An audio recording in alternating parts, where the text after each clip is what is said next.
ये भवानी है, शैतान है।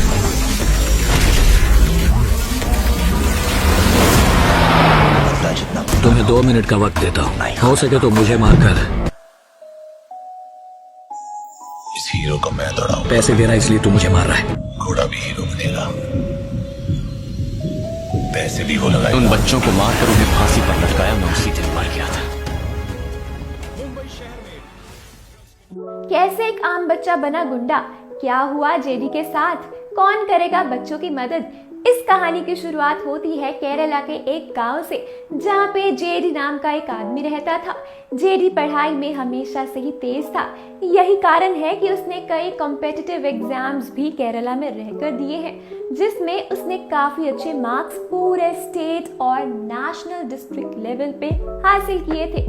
हालांकि कॉलेज के ही दौरान जेडी को अपने कुछ दोस्तों की वजह से अल्कोहल और ड्रग्स की बुरी आदत लग गई थी, जिस वजह से वो ज्यादातर टाइम अपने होश में ही नहीं रहता था और इसी आदत की वजह से उसने अपनी जिंदगी के काफी अच्छे मौके भी खो दिए। जेडी कॉलेज के ही दौरान स्टूडेंट प्रेसिडेंशियल इलेक्शन में भी खड़ा हुआ था, जहाँ पे उसे जीत भी मिली थी। हालांकि इस इलेक्शन के बाद जेडी के रंग और रूप में काफी ज्यादा बदलाव आया। वो धीरे धीरे एक ऐसे खतरनाक इंसान का रूप ले चुका था जो अच्छों के लिए देवता और बुरे के लिए दानव था। उसका फिजिक भी काफी बदल चुका था, एक सीधा साधा लड़का अब एक गुंडे में बदल चुका था। हालांकि जेडी बिना मतलब अपना रोब दिखाने में भरोसा नहीं रखता, पर फिर भी उसके आसपास के लोग उसे पसंद करते क्योंकि वो एक नीडर और अच्छा इंसान था। जेडी ने अपने जूनियर्स के सामने इंप्रेशन बनाया हुआ था कि वो एक ड्रग एडिक्ट गुंडा है। हालांकि बहुत ही कम लोग इस बात से अननोन थे कि जेडी मैथ्स और फिजिक्स जैसे मुश्किल सब्जेक्ट्स का मास्टर रहा है। किसी को नहीं पता था कि जेडी का घर उसके द्वारा हासिल किए गए ट्रॉफीज और मेडल्स से भरा हुआ है। अपने कॉलेज के फाइनल ईयर में आते आते जेडी पूरी तरह से ड्रग आदी बन चुका था। हालांकि फाइनल ईयर की शुरुआत से ही उन सभी लोगों ने नशे से अपना पीछा छुड़वा लिया जिन्होंने जेडी को ड्रग की आदत दिलवाई थी। कॉलेज खत्म होने के साथ सभी की अच्छी जगह प्लेसमेंट हो गई, सिर्फ जेडी रह गया जिसे सभी ने अकेले छोड़ दिया था। जेडी का ड्रग को लेकर एडिक्शन भी अब स्ट्रेस की वजह से काफी ज्यादा बढ़ चुका था। फिर एक दिन उसे अचानक से चेन्नई के एक कॉलेज से टीचर के जॉब का ऑफर आता है। असल में जेडी को ये जॉब उसके कॉलेज के ही एक टीचर की वजह से ऑफर हुई है जो जेडी की काबिलियत को अच्छे से समझते हैं। उन्हें लगा है कि अगर जेडी एक कॉलेज का टीचर बन जाएगा तो शायद वो अपने बुरे एडिक्शन को भी त्याग देगा। हालांकि ऐसा नहीं हुआ।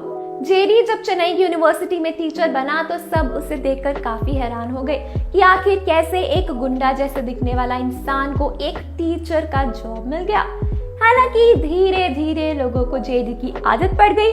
वो काफी अच्छे ढंग से बच्चों को पढ़ाता था और उन्हें उनके सीनियर्स से भी बचाता था जो बिना मतलब दूसरे बच्चों को बुली करते रहते थे। जेडी कुछ वक्त में बच्चों के बीच पॉपुलर होता चला गया।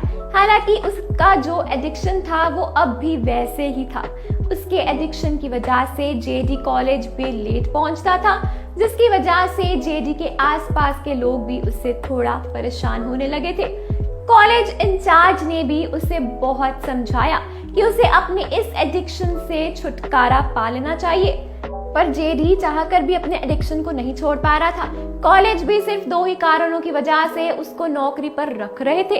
पहला तो ये कि जिस टीचर की वजह से जेडी को नौकरी मिली वो इस कॉलेज के ट्रस्टी है, और दूसरा ये कि जेडी अच्छे से पढ़ाता था जिस वजह से बच्चे उसे पसंद करते थे।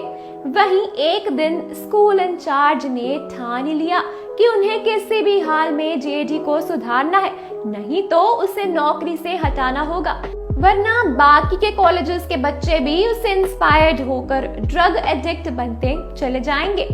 इसी वजह से आपको बता दें, स्कूल के इंचार्ज ने जेडी को सुझाव दिया कि उसे एक मेडिकेशन कैंप में 4 महीनों तक काम करना होगा, जहाँ पे जेडी उस कैंप में रह रहे बच्चों को पढ़ाएगा तो दूसरी तरफ वो अपने एडिक्शन का भी इलाज करवाएगा। जेडी को एक एनजीओ के साथ मिलकर उस कैंप में 4 महीनों के लिए काम करना होगा, जो जेडी और वहां के बच्चों दोनों के लिए अच्छा रहेगा। Medication camp Chennai. मैंने सुना कि आज फिर से किसी ने यहाँ से भागने की कोशिश की थी, जो भवानी के आदमियों द्वारा पकड़ा गया। एक 17 साल के लड़के ने अपनी उम्र के दूसरे लड़के से कहा, सुना तो मैंने भी था कि भवानी उससे ये मनवाने की कोशिश कर रहा था कि उसने मर्डर किया है और ऐसा नहीं करने पे उसे मार दिया गया। दूसरे लड़के ने सहम आवाज में कहा, भवानी एक रफ दिमाग का गुंडा है जिसने पिछले 15 सालों में चेन्नई और उसके आसपास के इलाकों में काफी क्राइम्स किए हैं। वो जब चाहता है किसी को भी मार देता है। उसके अंदर रहम नाम की तो चीज ही नहीं है। भवानी तमिलनाडु में रह रहे एक बड़े ड्रग किंगपिन के इशारे पे काम करता है। वो कुछ भी करने के लिए आजाद है, क्योंकि उसे पता है कि पूरे तमिलनाडु की पुलिस को उसके बॉस के बारे में पता है और कोई भी उसके खिलाफ जाने के बारे में भी सोच नहीं सकता है। वहीं भवानी अपने बॉस के ही इशारे पे एक मेडिकेशन कैंप को चलाता है, जहाँ पे ज्यादातर उन बच्चों को रखा जाता है जिन्हें ड्रग का एडिक्शन है और जो गरीब है। भवानी इन बच्चों से अपने द्वारा किए गए क्राइम्स कबूलवाता है और ड्रग्स की मैन्युफैक्चरिंग करवाता है। असल में साउथ इंडिया के दूर दूर के इलाके में जहाँ पे कैनबीस की खेती होती है, वहां से कैनबीस को लाकर इस मेडिकेशन कैंप में बच्चों द्वारा ड्रग्स की मैन्युफैक्चरिंग करवाई जाती है और फिर बैंगलोर, गोवा और देश के दूसरे शहरों में इसका सप्लाई करवाया जाता है। वहीं कुछ ही महीनों में कुछ लोगों के साथ मिलकर भवानी अब इन ड्रग्स को विदेशों में भी एक्सपोर्ट करवाने वाला है। और अगर ऐसा होता है तो भवानी और उसका माफिया बॉस बहुत अमीर बन जाएगा, जो देश के लिए खतरा ही साबित होगा। भवानी के इस इलीगल बिजनेस की वजह से उसने बहुत से लोगों की जिंदगी खराब की है। इसके अलावा उसने बहुत से लोगों का मर्डर भी किया है, जिसमें ज्यादातर बच्चे शामिल हैं। भवानी वैसे तो इस मेडिकेशन कैंप को 15 सालों से चला रहा है। हालांकि इसी बीच उसने कई बच्चों का मर्डर भी कर दिया था, जिसकी खबर को छुपाने के लिए वो कैंप के ही बेसमेंट में उनकी बॉडी को छुपाता चला गया। वो आज भी ऑर्फनेज और गांव से बच्चों की किडनैपिंग करता है और उन्हें चेन्नई लाकर ड्रग्स के इस धंधे में डाल देता है। वहीं जैसे जैसे बच्चे बड़े हो जाते हैं और भवानी के कंट्रोल से निकल जाते हैं, तो उन्हें या तो भवानी मार देता है या फिर चाइल्ड लेबर में बेच देता है। क्राइम की दुनिया में हमेशा एक कदम आगे रहने वाला भवानी अपने बॉस का पसंदीदा है, जहाँ पे जल्द ही उसका सामना जेडी नाम के एक इंसान से होगा, जो देव और दानव दोनों है। वहीं जब जेडी भवानी द्वारा चलाए जा रहे मेडिकेशन कैंप में पहुंचता है, तो देखता है कि उसके जैसे कई दूसरे आदमी भी वहां मौजूद होते हैं, जो एक तरह से इस कैंप के क्लाइंट होते हैं। हालांकि जेडी ये देखकर काफी चौंक जाता है कि एक मेडिकेशन कैंप जिसका काम लोगों के ड्रग एडिक्शन से उनको छुटकारा दिलाना है, वो असल में उन्हें ड्रग्स का सप्लाई क्यों करवा रहा है।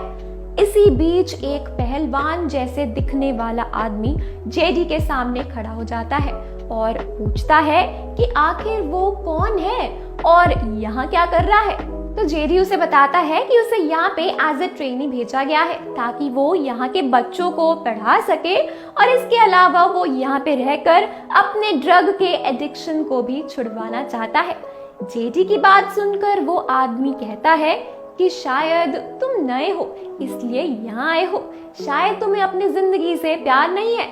हल्की सी मुस्कान छोड़कर वो आदमी जेडी को उसका कमरा दिखाता है, जो काफी ज्यादा डैमेज्ड होता है। टूटी हुई खिड़की और जमीन पे रखा मैट्रेस, ऐसा लग रहा था जैसे ये कोई कैंप नहीं बल्कि किसी मुजरिम के रहने की जगह हो। हालांकि जेडी को रफ जिंदगी जीने की आदत थी, तो उससे कोई फर्क नहीं पड़ता। सुबह 11 बजे के लगभग पहुंचा जेडी फ्रेश होकर कैंप के बच्चों से मिलने को उत्सुक था। हालांकि उसके सामने अचानक ही भवानी आ जाता है, जो उसे देखकर पूछता है कि आखिर वो कौन है। भवानी और जेडी की उम्र लगभग एक ही थी और दोनों की बॉडी में भी सेम ताकत थी। जेडी भवानी के रुतबे को देखकर थोड़ा गुस्से में आ जाता है और कहता है, तुम्हें बताना मैं जरूरी नहीं समझता। जेडी के इस जवाब से भवानी के चेहरे के हाव भाव तुरंत बदल गए और अपने गुस्से को कंट्रोल किए भवानी कहता है कि ये इलाका भी मेरा है और यहाँ धमाका भी मेरा होता है, समझा। और इससे पहले कि जेडी कुछ कहता, भवानी वहां आ जा चुका था। हालांकि भवानी की नजर में पहले से ही खटक रहा था जेडी। अब किन चुनौतियों का शिकार बनेगा ये आने वाला वक्त ही बताएगा। दोस्तों, आपका क्या कहना है, क्या लगता है आपको क्या होगा आगे, हमें नीचे कमेंट सेक्शन में जल्दी से बताएं। बाकी वीडियोस के लिए बने रहिए, देखते रहिए बॉलीवुड स्टूडियोज।